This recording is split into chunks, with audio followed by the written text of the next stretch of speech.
Hi, this is Paula, Gloria, and this show is called Farther Down the Rabbit Hole because we like to go into topics more deeply. There's a topic right now that I'm very interested in, and that is the topic of corruption in our society, corruption in the courts. Now, oftentimes we always think that it's a known thing that to tell the truth is something that is essential when we are to arrive at good relations with each other in society. And one way to ensure that the truth is told is that people swear on the Bible. You know, they put their hand and they say, I agree to tell the truth, the whole truth, and, like that. But what if what they're putting their hand on comes into question? And you think that this can be an organizing principle for the entire society, but what if the judges and the jury and the lawyers and the people that are in court are not in agreement on what is the standard of truth? And so for that reason I became very interested in my guest, which I will introduce right now, is DMT. So thank you for joining me, DMT, and you might explain why Dr. Mac Truong chooses to be DMT 3.0 God. First, I would like to take advantage of this situation to say Happy New Year first to Paula, Gloria. Thank you. Who is my new friend, and we have a lot of interest in common. So, Happy New Year to you and to the whole audience. That's the first thing we have to say first at this time of the year. So, what's your next question? God 3.0. Oh, how you come to be DMT God 3.0. It's such a grabby thing. It seems high tech, and you don't think of making God high tech. Yeah, at first DMT means digital master teacher. However, DMT comes from Dr. Mark Truong. And what I like the most about the DMT Truong is, as I said, D in French means from. Empty in English, it means what itself nothing. So it means from nothing. And that's me. Right. I am from nothing. And the beauty of that is from nothing you get existence. And you get the way I am. I am from nothing, and I exist. I am who I am. I exist by myself. So that much, very much with the definition of God right in the Old Testament. I am who I am. Is that not amusing? And what is more amusing is I have the paper for you showing here that my name, for whatever reason, for most people it would be a coincidence. But for me it's not. My name is Jehovah in Vietnamese. Can you believe it or not? And it's proven right in the citizenship paper I brought here with you. Your name is Jehovah? It's Jehovah in Vietnamese. Jehovah. No. It's Jehovah in Vietnamese. So if you want to put it another way, is actually it's an ancient name according to the Ekankar religion. I did not know that religion. Do you hear about Ekankar religion? Yes, I have. I've heard about lots of cults. I've studied all of them.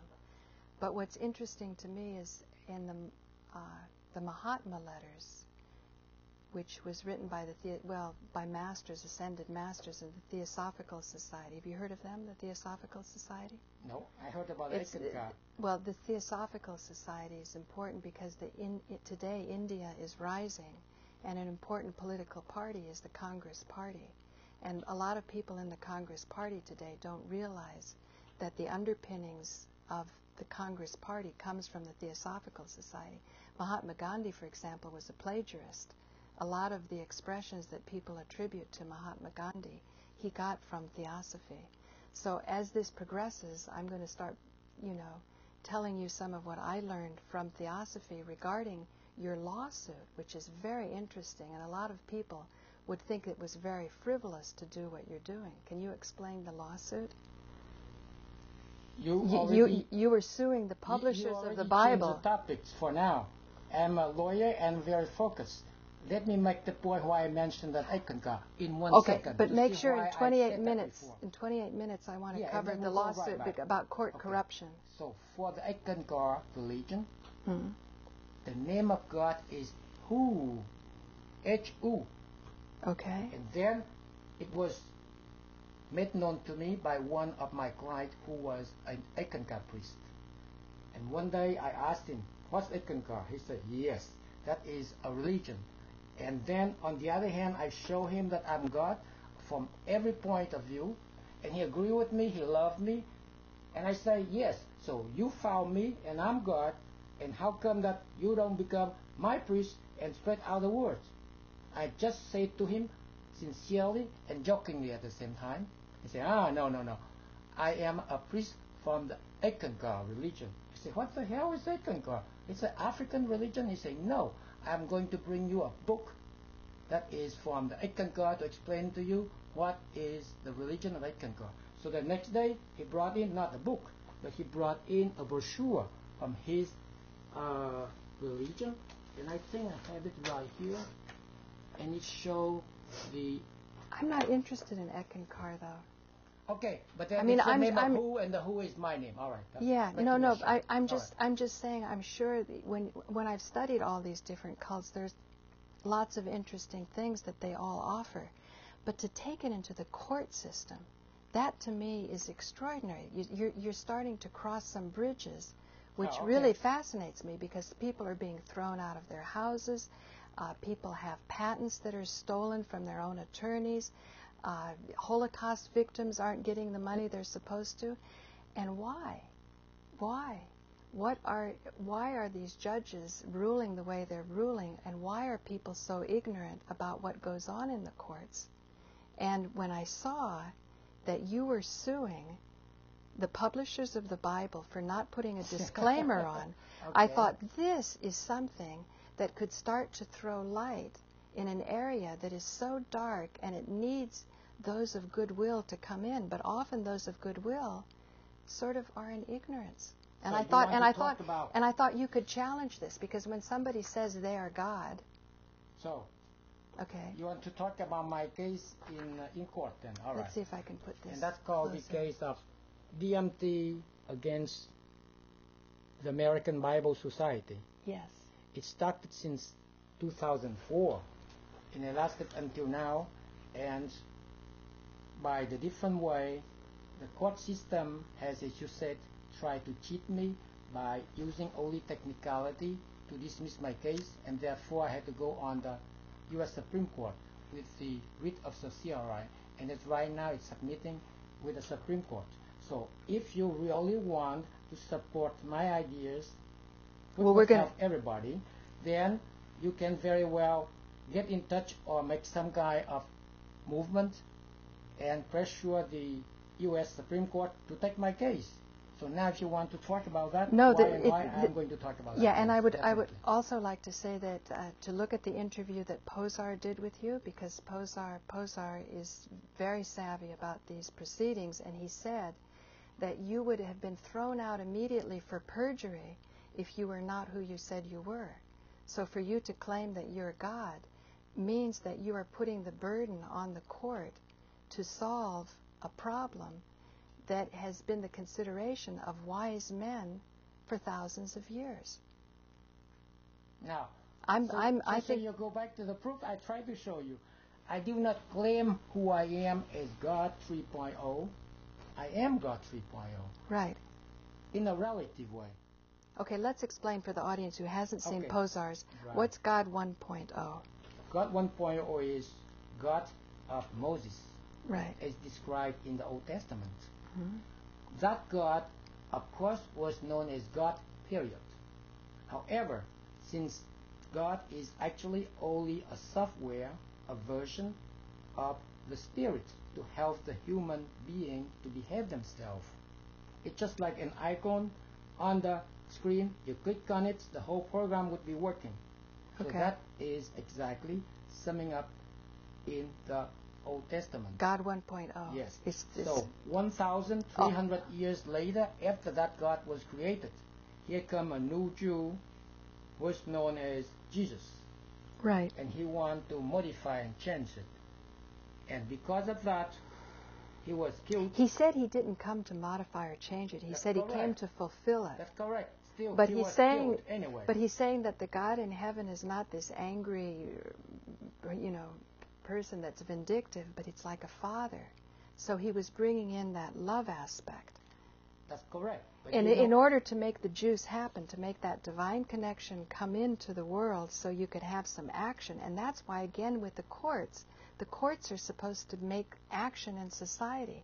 If things are gone amiss because of untruthfulness, that's supposed to be the supreme place that you petition to get truth to come out and to make the connections happen so the society flows powerfully. Let me clarify your statements about Jesus did not say that he come to change anything. He come to fulfill, which is correct, literally.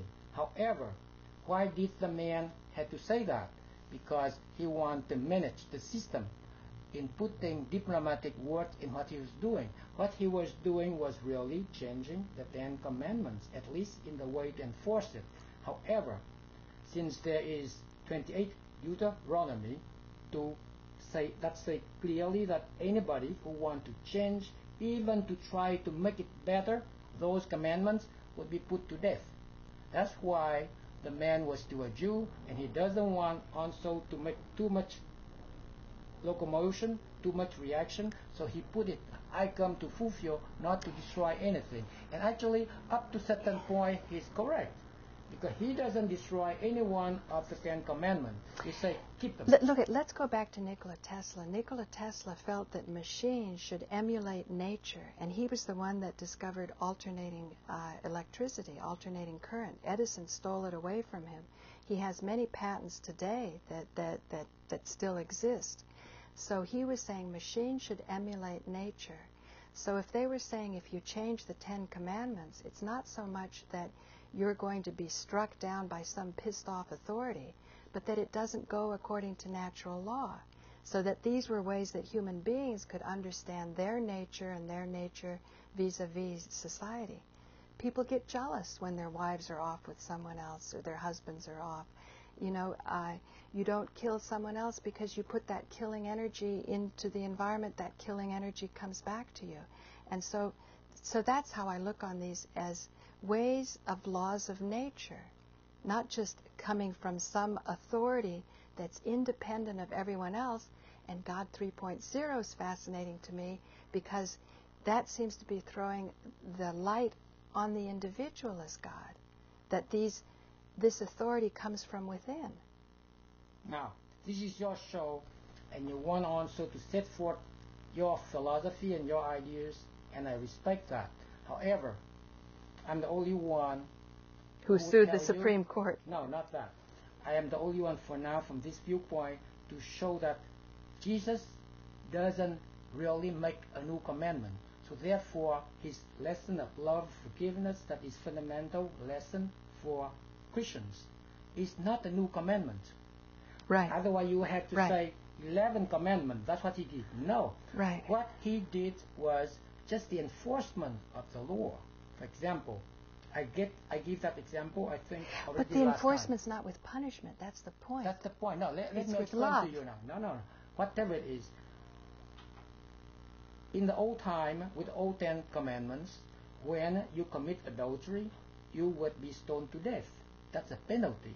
With the time of Jesus, he would say anybody who think that he's sinless would throw the first stone. And nobody did that, assuming. Because it come to a time but when that was within the commandment. He was just pointing that out, that people were missing that point. Because if you're going to stone someone else, you have to take a look at yourself first. That was always in the commandment. He's just highlighting it. He's not changing anything. I'm not against that. No. That's my point too. He did not change that. But he changed only the enforcement of that law by saying, okay, she might have been wrong. However, you should not stone her to death for this point. You should forgive her because that death by, let's say, for adultery is not worth it. You have to, let's say, make it another easier idea for me, the sanction is less. Assuming before you steal, you have your hand chopped off, you would have, let's say, to go in 10 years in jail. Now, assuming people would say that as a woman, when you steal, when you steal, you may go in jail for only 1 year. That means less lenient. That's my point. So right now, I could be simpler than you. What happened? You can't stone her because the guys who wanted to stone her knew she was an adulteress because they were the ones that made her an adulteress. They had sex with her. Oh. So he's saying if you're going to, stone her for having sex, take a look at your own behavior. That's what I'm saying. That I agree. That's what I'm saying. Otherwise, how would you know she did adultery? So then you're hanging out with a bad crowd. It goes on and on. That's how you're not a lawyer, and you mix up the validity of the law, the reason why the law is done, and right now what I'm saying is just the sentencing phase that Jesus made the difference. So we already established that she was guilty, but right now on the sentencing phase we say, okay, she committed adultery. It's too wrong by the way by Jesus. He said, no, you cannot do that anymore. Forget it. Even when you lust after a woman, and I will explain why, by the way, you already commit adultery. Mm-hmm. So he doesn't condone adultery, except that they don't stone you to death. They forgive you, and they are all gone. Me, I don't condemn you either. So that's what he said. That means right now you would be using what's called forgiveness. Mm-hmm. That's all. That's what he was teaching. Forgiveness doesn't mean that you did not do anything wrong. It's wrong, but I forgive you. Mm-hmm. So he introduced a new element. That new element is not a commandment. It's just the enforcement of the law would be reduced. It's a good point. A lot of people think forgiveness is another commandment. They go, I don't want to forgive. I don't feel like forgiving. It's not there. So you're talking about repression. If you're even thinking and lusting and you're not acting on that, that means you're going to repress, and that's not going to make the divine connection either, right? So, I mean, why did you sue? Let me, as a lawyer, I would tell you one good thing that maybe nobody see the connection. One of the biggest or the most recent victory of Jesus was the bankruptcy law. You know why? The bankruptcy law? Mm-hmm. For example, before the bankruptcy law, with the regular, let's say, bankruptcy, in the old time, by the way, when you owe something to somebody, he may break your leg, he would kill you, and you had to pay for your debt, otherwise you would go in prison. Right. That's the old law. So it come to a new time when they start by doing the bankruptcy. They forgive the debts of the debtors. But the Jews had the Jubilee year. Every 50 years, all the debts were cleared. So you know about the Jubilee year, right? That is one way. You know about that, yes. Right. But that is one way answer to put it. But I'm just saying, now it's practicing very widely bankruptcy law. Nobody would go in jail for debts. So that is one of the latest victory of Jesus Christ. Of God 2.0? God 2.0. Okay, so we have bankruptcy law now won over the God 1.0 because he introduced something new that is love and forgiveness. Okay. And now, if you want to show how I would be more profound than people, then you would say, where did Jesus learn the lesson of love and forgiveness? Now I can give you something new. And I would explain to you. No, I'm excited. God 3.0. No, yes. I'm excited about that, but let me make sure the audience is caught up here. God 1.0 versus God 2.0. 2.0, you have the example of a master who shows the importance of forgiveness, which I feel is built in to God 1.0 if you can understand it. So that now, so I have a feeling God 3.0 lose their life to make that point, so he's deserved it. You think so?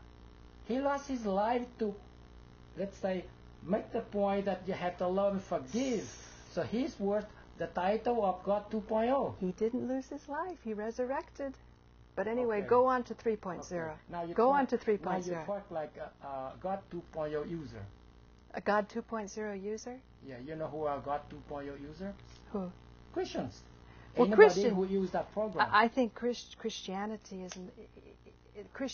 to me is the resurrection. Yes, that means you follow God 2.0 for me. You use that program. He didn't die. He didn't die.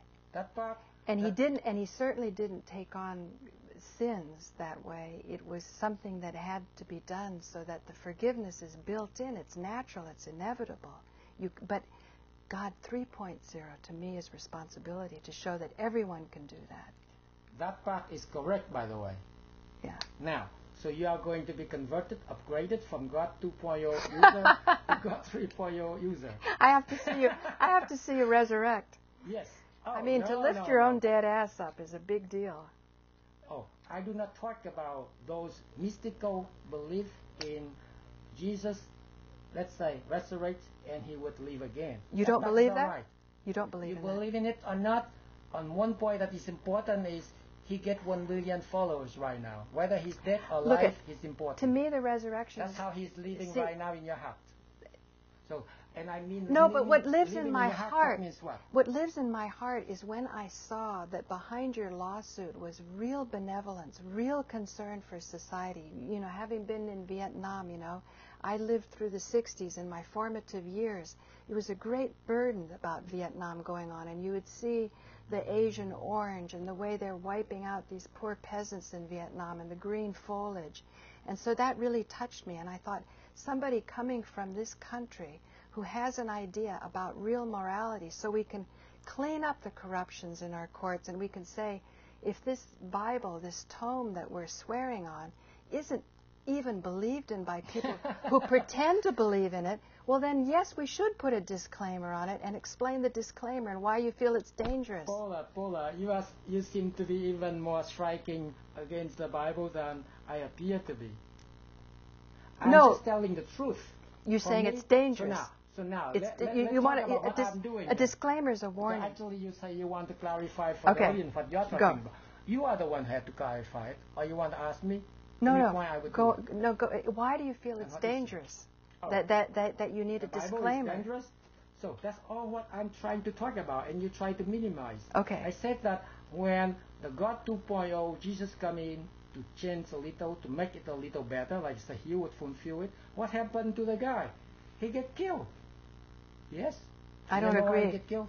I don't agree that that's why he got killed. After he was killed, he still live again. That's all right with me. That's your consolation prize. It's not a consolation prize. It's the point. It's the natural progression. You don't see my point right now. You ask me why it's dangerous. It's dangerous because the book said literally that now, I as God 1.0 is described in the Old Testament by Moses. I make the commandments, they are perfect.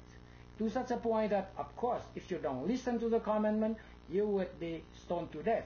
No doubt about it. Second thing, which is more important, even if you pretend to say that, I'm doing something even better than that, you get killed too. Why? Because the 10 Commandments, with all the teaching of God 1.0, which is software for me, it's perfect now. Anybody who wants to modify it a little would be messing with me, and they would get killed. So that is commandment. So those guys who want Whoa, hang on. You're saying 2.0 comes along and threatens 1.0, and if he didn't do it right, he'd be killed because 1.0 is perfect? That's exactly is that what you're saying? Exactly. Fascinating. Right. Okay, so now this gives you, so that gives you the confidence that 3.0 is also going to be successful. Can you explain that? That people, otherwise, why would he have said, greater things you shall do? Oh, so now you get my point. I'm not worrying about it, but so from God 1.0 you change to God 2.0, and Jesus had given his life for it. Even though you say, he pretend, but you have a very hard argument. You say, only he pretend to die, otherwise he used to go back to heaven. You don't call the resurrection pretending. It's a big process. It's a big deal. That's interesting. Qigong masters can bring a dead fish. You say that they pretend to go on the moon, they pretend to destroy the World Trade Center that I see with my own eyes. I never said they pretended. You're definitely misquoting. Luckily. Definitely. Okay. Obviously, it was destroyed. No. In 11 seconds becomes. I don't agree with the official theory. The official theory has many arguments in it. My point right now is for that, and you are the one who believe in resurrection, which for me is useless. You know why? Because for me, actually, Jesus is much greater the way he was. A matter of not being killed. It's the Qigong master can take a dead fish who's so I dead know the that. eyes are cloudy, bring it back But to you don't life. see my point. My point now is, had you been really killed and had you really suffered on the cross because you gave a right messages, except that those Right messages? yes, Yeah. love and forgiveness are right messages. But for those right messages, you get those stupid people who kill you, and it's real. Stupid people. Assuming that is real, I would give to that guy more glory than the guy say, yeah, actually I don't suffer on the cross. I am Son of God, you know. That is wrong, and you diminish a lot the merit of Jesus Christ by saying that the guy did not suffer and he did not, let's say, I didn't say die in real. I didn't say he didn't. had to be good when I he died didn't in say real. he didn't suffer, and I didn't say he didn't die. Okay. I said he resurrected. He had to go through the suffering. He And had to I'm go telling through you the what. death, and everyone else And can I'm do telling the you same what. too. When you forgive, do you suffer for forgiving? No. Do you suffer? A lot of people say they do because I you will don't tell have you that that. satisfaction of that good hate energy The going. resurrection part is unnecessary. I did not say it's not true or it's false, like you want me to say. I just say it's unnecessary. It can be out of the picture. No. And I would say it would be nicer to be out of the picture. I would tell No. you what. Because actually... You misunderstand me. So let me explain to you. That's why I'm God 3.0, and I give the message.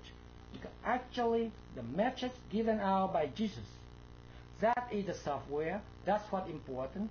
And that software is called God 2.0 software. And once it's spread out, his death just make it spread out very quickly. And that make it a big hit and a big success. And that's why it's important. The rest, he's still now in heaven watching you guys following it or criticizing it. It's completely irrelevant.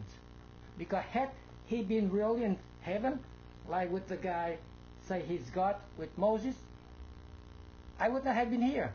Or they would pull the plug against me. Except that right now, had I been, or I am God 3.0, it's because I come up with a new software, improving the God 1.0 software and God 2.0 software. And now your relevant question is asking, okay, DMT, how come that you believe that your messages are better than the messages of the guy who is called God 1.0 and the guy who is called God 2.0? Okay. That would be more relevant. Okay, go on. You agree with me on that? Yes. Yes. Because the messages of God 3.0 is, if you want to see, I can boil it down in only 5 words. Oh my gosh. Which is already over the time? All right. No, let's keep go going. Next time. Keep going. Keep going, but how many minutes? Keep going. I'm going to have to edit it out. Okay. So, I call RP and AR. And if you have it, RP and AR, you have the 10 Commandments, you have learned forgiveness by Jesus, have everything. Except that you don't have all the mystical side of nonsense like miracles, like I don't know what. I don't want to put it out right now. But nonsense Those is a things- judgment. Oh yeah, I can prove that, by the way. Yes, I can prove If all the things. reason For I... example, let me take you one of the sample. One of the... Here's a miracle. To get a judge who's been tempted to throw a case to change his mind for no reason, for no financial reason, for no reason of the esteem of his backers, that is a miracle. How do you change a judge's heart, a corrupt judge? Now you change completely the issue. No. Really? I mean, I also believe in other miracles because I've So witnessed you them. want to ask me whether God 3.0 can do miracles? That's the question? That would be a miracle. Is What? if you can clean up the corruption in the courts, if you can have the Constitution really followed, if you can Absolutely have right. human rights. So you are right, Paula. That's how we can do all that. When people would have God 3.0 installed in their system, that's exactly my answer in one of my books. Yes, you can do all that because God 3.0 is relying or is spreading out the messages of RP and AR, and once that software is installed in every one of those people now all over the world, then we can reach that level and would have fair and good judges. because those guys who are not fair and are no good would be kicked out, because the court justice would belong to the people. So now, what is RPN era? Reliability, productivity, and respectability. That means you have the respect for people's life, property, and freedom. You have all those things in absolute relativity. You have all those things. You can have everything in the Ten Commandments except whatever is not needed. I just try to get you like a few things that is nonsense, like I mentioned. For example, for the Old Testament, those guys had to be circumcised to go in heaven with God. For example, that I call nonsense, because now it was thrown out by Jesus anyway. That's why the Christian and the Hebrew slave who become the Jews. It wasn't really thrown out. He just said, "My Father's table is for everyone." So whether you were circumcised, the guy gets again. He would so go slowly. He doesn't use my language. See, because using my language, they would kill you much faster. He hang on for at least a few days, because he still is diplomat, and he had to. But I can have many ways to show in a lot of my show. You have to watch. There is a logic to circumcision. That's what I'm saying. Of course, there was such a logic. And I think the best thing. You know why they do that? Same thing. I would have a logic for. I would ask you something else. What is the logic of the Jew burying their dead the next day? Of the what? Burying their dead the next day. What's the logic to it? I would tell you. For why. Smell? I don't know. Why? See? Why did they say, Alan, do you have because they don't want the body to rot. They don't want the body to rot in disease. Why? It's because they were slaves of the Egyptian, and the Egyptians do not want to give them too many time to cry and to mourn for the death. They want you to get rid of your death and go back to work. Do you think so? Otherwise, the Egyptians themselves, they don't do it. Why? On the contrary, when you die and you are king or you are pharaoh, forget it. They would do everything to preserve your body, as everybody knows. The mummies. Right? Otherwise, of the same area. But then when you come, not the master, but the slave, then you have to make a law and make it religious. I should show so you. People would follow. I should show you Jewish encyclopedia about the whole science of resurrection. It wasn't just Jesus.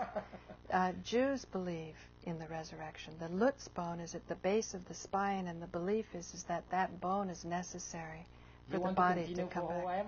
Yeah, we'll keep going.